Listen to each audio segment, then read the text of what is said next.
guys, welcome ulit sa ating YouTube channel, Kuya Polo TV.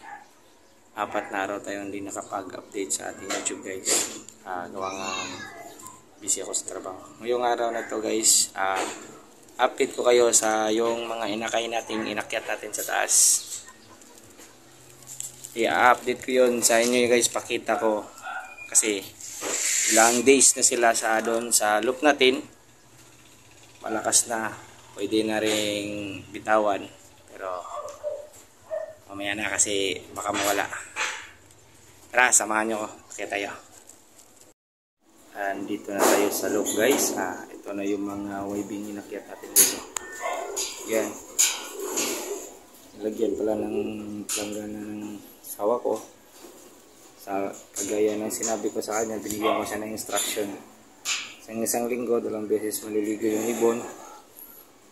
Yun nga, naligo na nga yung YB at saka yung mga pangmas natin. Ano?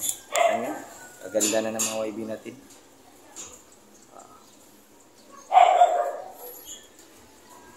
YB natin. Yung grizzle na yan guys.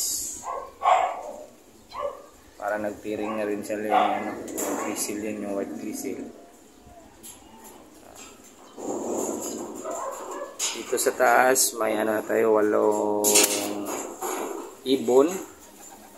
Sa baba may aakyat pa ako guys, baka sa katapusan ko na yun i-harvest yung nasa baba. Nakawala kanina yung 2 tubar at isang yung red checkered na nakalabas. Update ko doon sa baba guys yung mga breeder natin. Check natin tara. Dito sa team natin guys, malayo pa to guys. 10 pa to ng September 10. Ito sa kabila. Dito naman guys yung parents ng mga inakyat nating ibon. May 2 itlog na yun.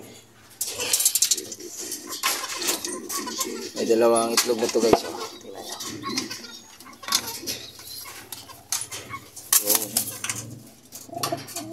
Dalawa ng itlog dito guys. Tsaka ito yung exact date nya. Yung itlog siya at sa pipisayan. Dito sa dulo yung sinabi ko sa inyo. Dito naman guys sa dulo yung sinabi ko sa inyo na anak ng 3rd placer ni Mentor. Tsaka po mga checkered. Baka sa na natin ilipat to guys. Katapusan ng September. Katapusan ng September. Kaya aakyat na natin yan. Yun.